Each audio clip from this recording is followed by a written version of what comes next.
Well, good evening, YouTube. This is Chuck, and it's Saturday, July 13th, 2024, about 7:30 in the evening, and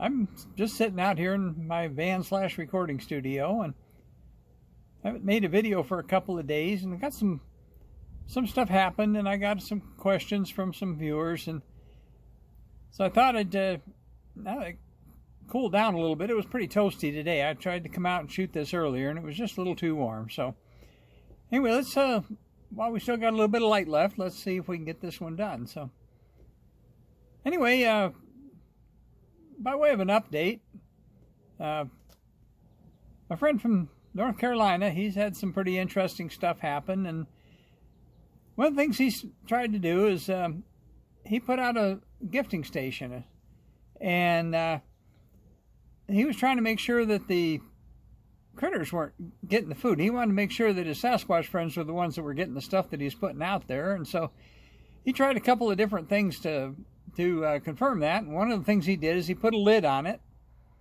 and kind of a two-piece lid, he said. And sure enough, he went out there the next morning, and the two pieces are laying on the ground, but they're laying on top of each other. Well, chances are that if a critter went in there and knocked the lid off it, he's not going to put them on top of each other. So he's pretty sure what was going on, so he decided to put out a game camera, and he told him what he was going to do, and he said and the reason why he wanted to do that is just because he wanted to make sure that they were getting the stuff he was leaving out there, and it wasn't a possum or a raccoon or something like that. And so anyway, so the next day he goes out and he picks up his trail cameras and he checks them, and of course they messed with them, and he didn't get any pictures of them. The stuff was gone. But what they did is they left him a bunch of footprints. So he knows that, yeah, they were the ones that got it. So he's finally getting the message, and he's going to quit trying to take their picture. He did send me one more picture that I'm unfortunately can't share with you, but it's once again, it's kind of in the shadows. You can't see it real clear, but what it is apparently is it's a mama holding a toddler in her right arm. And you can kind of see it. It's nothing you could take to court, but it's an interesting picture nonetheless. But once again, I said I can't share it with you. But he's finally got to the point where he decided that he knows they're there. He doesn't need to try to prove it to anybody. He doesn't need to take pictures. So he went ahead and told them, he said he's not going to try to take their picture anymore. He's going to leave his phone in the house when he goes out to visit with them. And I've been in contact with him almost every day, and so he's doing pretty well.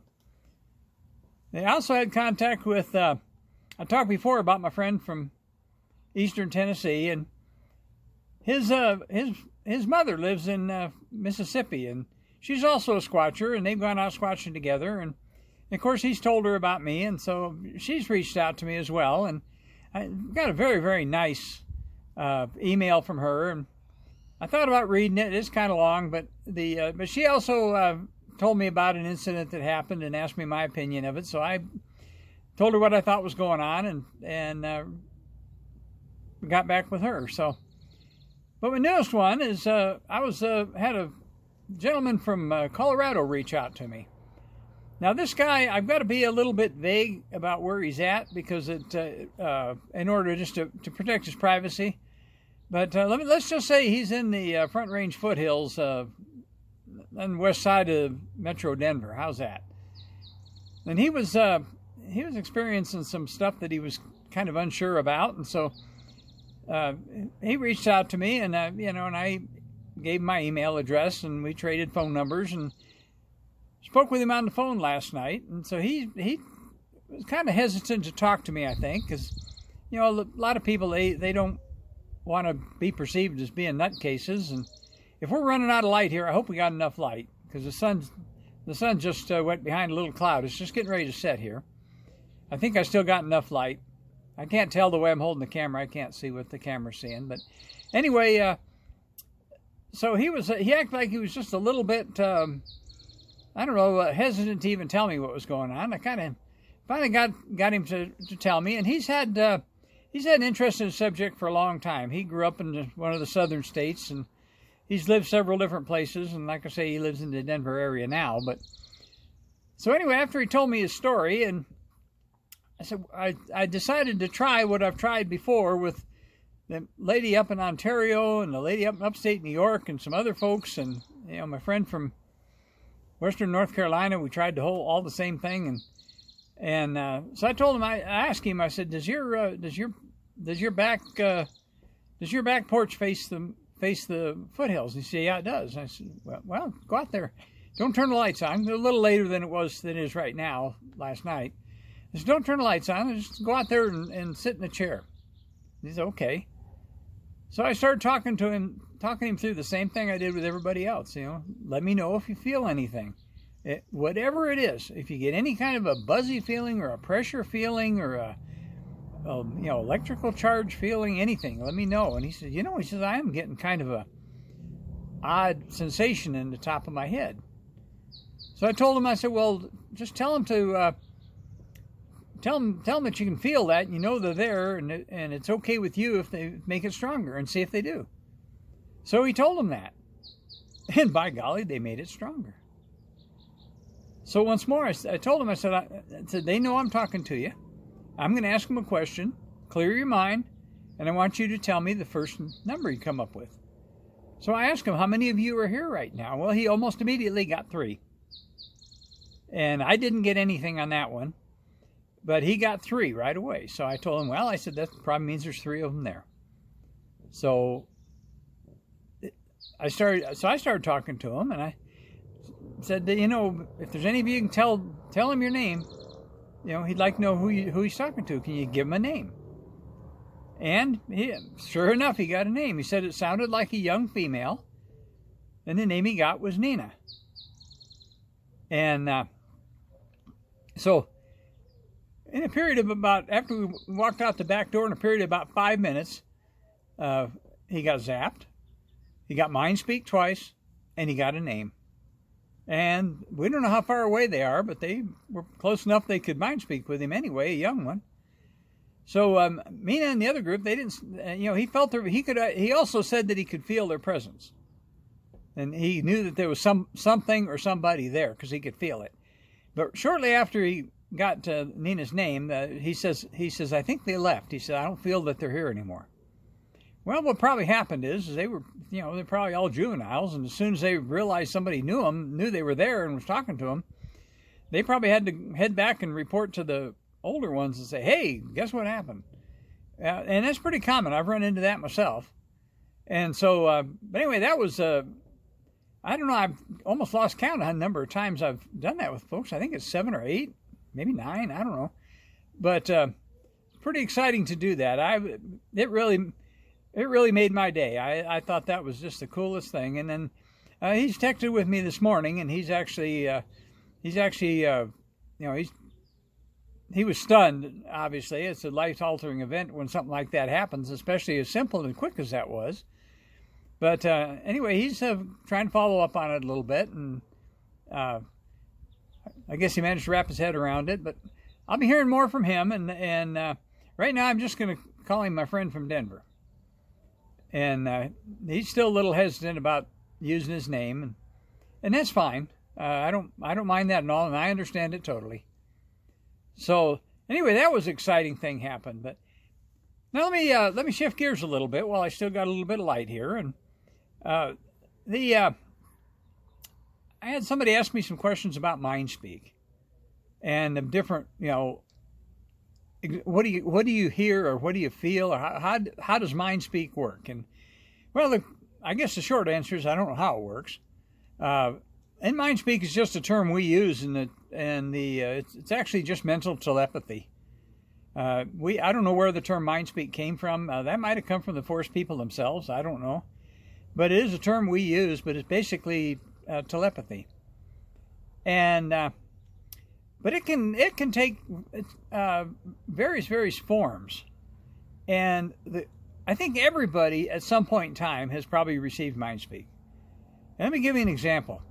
You're driving sometime, and you're sitting at a stoplight, and the light turns green, and you start to go, and all of a sudden you get a little voice in your head that says, wait. And so you pause just a second, and some guy comes blowing through the red light the other way, and if you'd have pulled out, he'd have hit you. And you got that little weight in your head. You don't know where it came from. Well, that's mindspeak. Somebody told you that. Who? I don't know. Or, another thing might be is that, you're hiking and you come to a fork in the trail and neither one of them are marked and you're trying to figure out which way to go, and somewhere along the line you get this little thing that says, well, take the left fork. Okay, that's mindspeak. In our day and age, we are bombarded in so many different directions with noises and all kinds of things trying to influence us and confuse us, and and a lot of us are busy and our minds are going 100 mile an hour in 10 different directions, and clearing your mind is really difficult. So it's really easy to ignore mindspeak. When you get a thought pop into your head that's not your own, it's really easy just to say, gee, where in the world did that come from? And then just kind of discard it and not think about it. Well, mindspeak a lot of times is exactly that. It's just, we call it a thought not your own. And it's something that kind of jumps in there, and it's real easy to ignore it. It's real easy to disregard it. It's real easy to trivialize it. It takes a little bit of practice till you get to the point where you can recognize it and you believe it and you have confidence in it enough that to say, hey, that is what it is. Well, mindspeak can be that, but mindspeak can also clearly be a voice in your head. And that's like my friend from Denver last night. When he got that, he said he got that name in his head, and he got that number in his head, and he said it was very clear. It is absolutely clear. Well, if mindspeak was that way all the time, we'd all be in much better shape. But a lot of times it's more subtle than that, and you have to kind of get used to it, and you have to practice and get the experience of being able to push everything else out of the way and recognize it when it comes in. Now, I'm not the best guy in the world with mindspeak. There's some of our people that are better than I am, but I've received all kinds of different kinds of mindspeak, all the way from, if I ask a yes or no question, I just get a little buzz, all the way up to having a voice in my head sound like it was shouting at me. I've had all that, and it all can be that way. But we asked him one time when we were talking. We had an elder that was speaking with us one night up at Hilltop, and we asked him about the mindspeak. How come some people can hear it and some people can't? And what he told us was, we talk to everyone. Not everyone can hear. So I think a lot of it is training yourself and developing enough confidence to believe it when it arrives, when you experience it. And so I kind of hope that answers my viewers' question about it. I think, as they said, they talk to everybody, but not everybody pays attention. So clearing your head, man, how do you do that? Well, one of the simple things, what I've started doing is, my whole life when I drive around in the car, I've always had music on the radio. And one of the things I started doing, especially when I'm in an area where I might receive mindspeak, is I turn the radio off.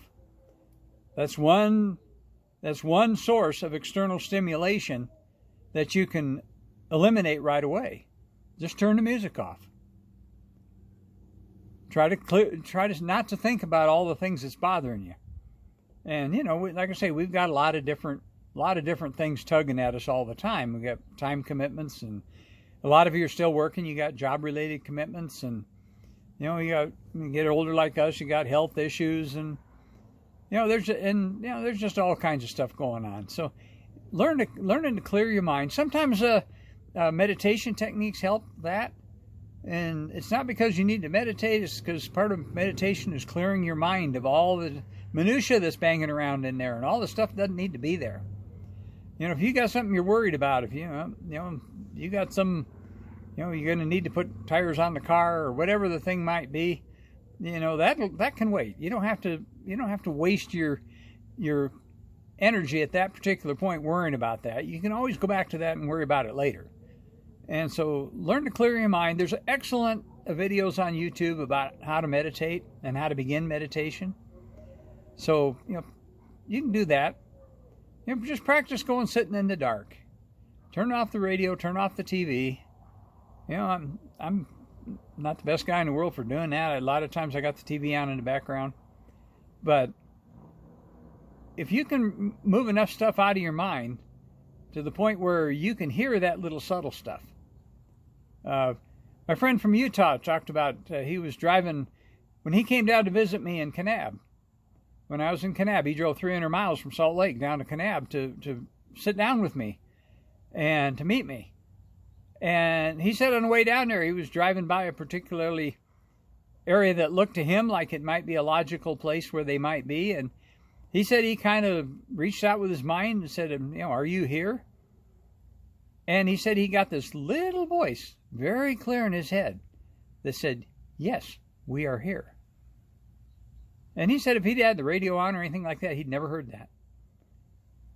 And my friend from Eastern Tennessee had something similar to that happen. And just a little voice, just very quietly, that told him something. And if he'd had some other bunch of noise in the background, he probably wouldn't have heard that. Well, one of the problems I have, of course, I got tinnitus real bad. And so, they about have to yell at me before I hear them, especially at higher pitches. But anyway, I hope whoever that was, I forget now who it was that asked me that question about that. But it was one of the viewers. And then I tried to explain it to him in an answer.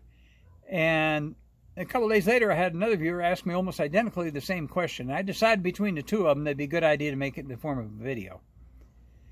So I'm sitting here tonight. I'm running out of daylight. The sun's gone down. I think I'm probably all right. This camera does a pretty good job in low light. So let me tell you, as I always do, let me tell you, take care of each other, love each other, take care of yourself. And it's a great big world out there. There's a lot going on. But if you want to improve your chances of receiving communication, mindspeak from the Sasquatch people, one of the things you got to do is you got to move all that stuff out of your mind for just a little while. Now, I'm working on some other stuff. I got about 2-3 other videos that I'm trying to kind of organize in my head in order to say there's one about that somebody asked me a question about how come some people have bad experiences with Sasquatch folks and we don't. They're not hostile, they're loving, they're peaceful with us, but some places they're not. And I'm trying to put together a video on that because I think there's reasons behind that, and I think it's pretty much common sense. So that'll probably be my next, barring anything that happens. There's been a lot going on, but barring anything else that comes up, that might be my next Bigfoot related video. And then I'm also working on a van video, and I'll bring that to you as soon as I can. But for right now, I think I'm losing light. I better go ahead and end this one. So there's nothing left to do but until I talk to you again, and it'll be real soon. Let me just tell you, peace out.